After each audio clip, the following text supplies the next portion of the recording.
Hello, welcome to the third week of GarbAugust.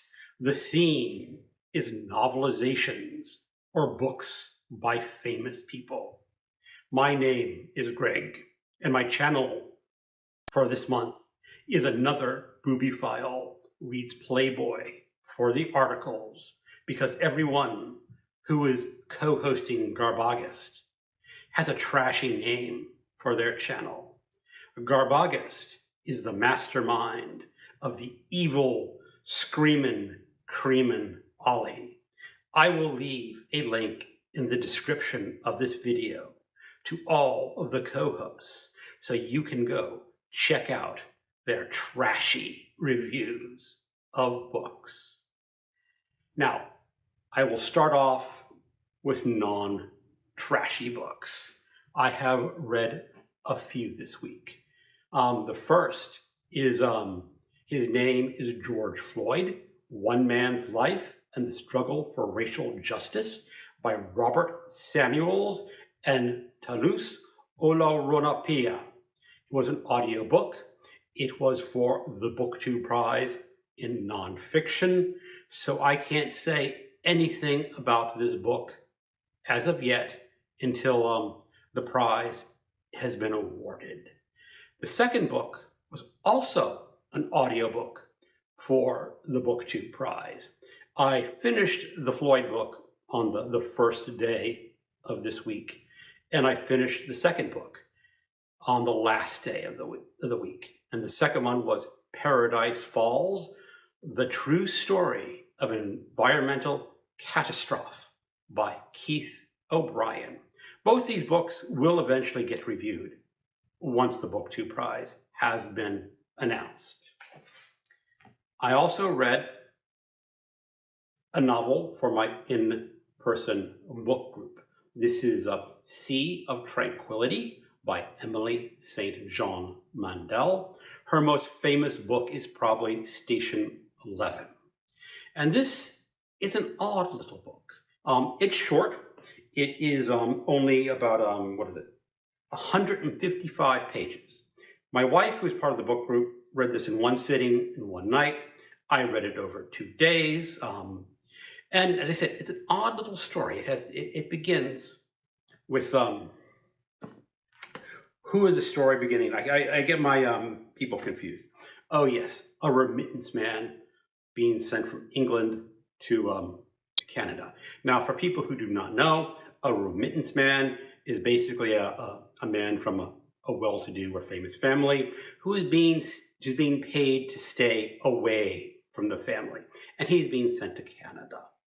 And he has some unusual encounters where he eventually makes his way over to the end of the Canada in Vancouver Island, where he sees this odd event where it seems like the sky opens up and he hears some very strange violin music.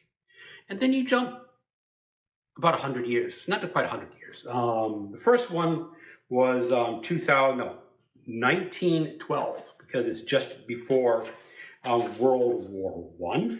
And then, yes, it does jump 100 years to 2020, where another woman has an encounter that is rather strange, where she again encounters a strange opening in the world. And then you jump in the future again, where an author who lives on the moon is going on a book tour, and there are rumors of a pandemic starting. And then again, it jumps into the future again. And so this is sort of a science fiction novel. It is a science fiction novel that's really not written for science fiction fans. This is a book written for fans of contemporary literature. It is, as I said, very easy to read. The print is nice and large. There's a lot of space between the lines of the page. So even though it's 255 pages, it's probably more like, 180 pages long. Now, my problem is that, getting into mild spoilers, it does go into time travel.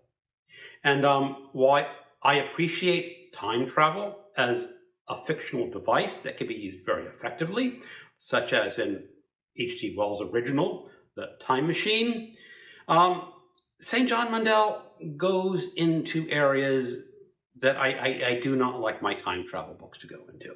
There is a time travel institute. And once you get into time travel institutes who are trying to protect the timeline, I think it just breaks down as a story. Now that is a personal opinion. My wife really liked it. She was not fazed one bit by the Time Travel Institute. She doesn't have any strong opinions about books with time travel. It is me who has the problem with time travel institutes. I would say this is a very solid, mediocre book. I did enjoy it. I will not actually be going to the book group for 2 nights, so I cannot tell you what the other people are going to say. But it's worth it. It's not a hard book to read. It's fun, very quick. And now, on to what I have read for GarbAugust. And again, this is Novelizations month, and I read The Omen by David Seltzer. And this was a really good book. I saw the movie The Omen in the 80s when I was a teenager. I think I also read the novelization back then. I was going through this book, and passages and scenes just struck me as familiar.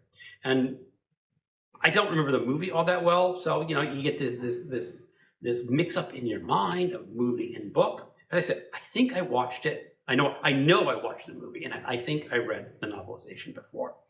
But if you are unfamiliar, this is the story of an American ambassador in England whose college roommate and good friend is now the President of the United States.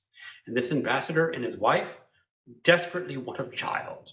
They have fertility issues. They have miscarriage issues. But his wife is pregnant. And they are out in Italy at the time. And the ambassador is summoned to the religious hospital and they tell the ambassador his wife is fine, but unfortunately the child died.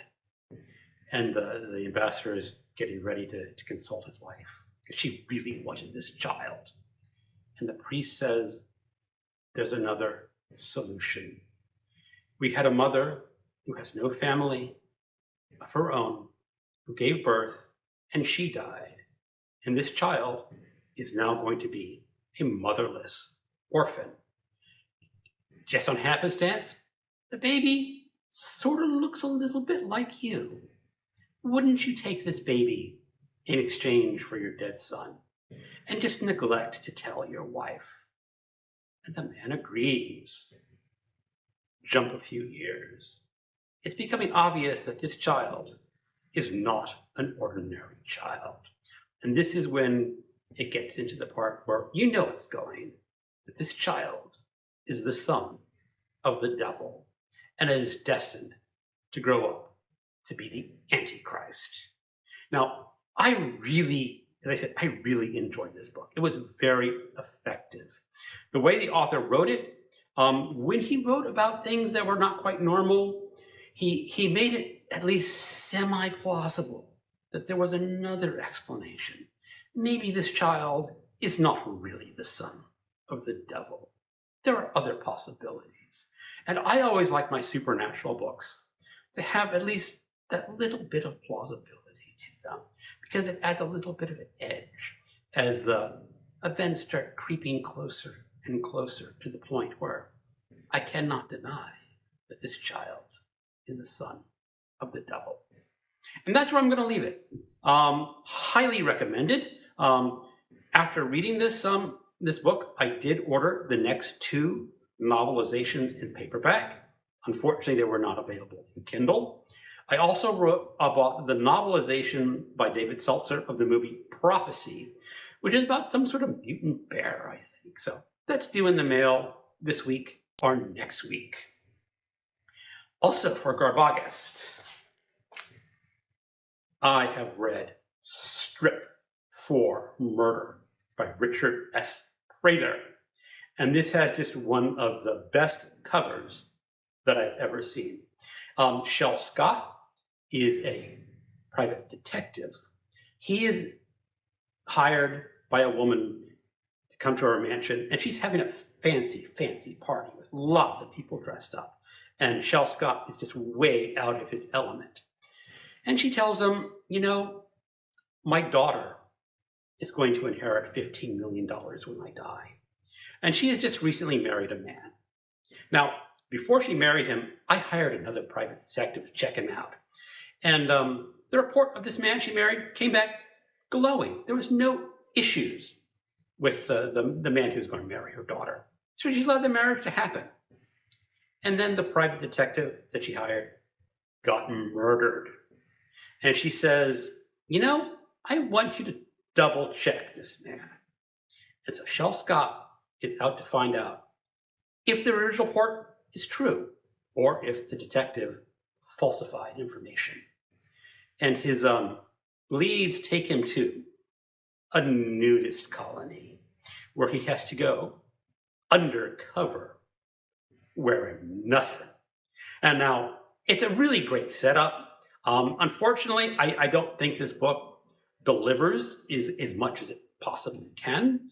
I have read one other Shel Scott mystery, Dig That Crazy Grave, which I did last year for GarbAugust.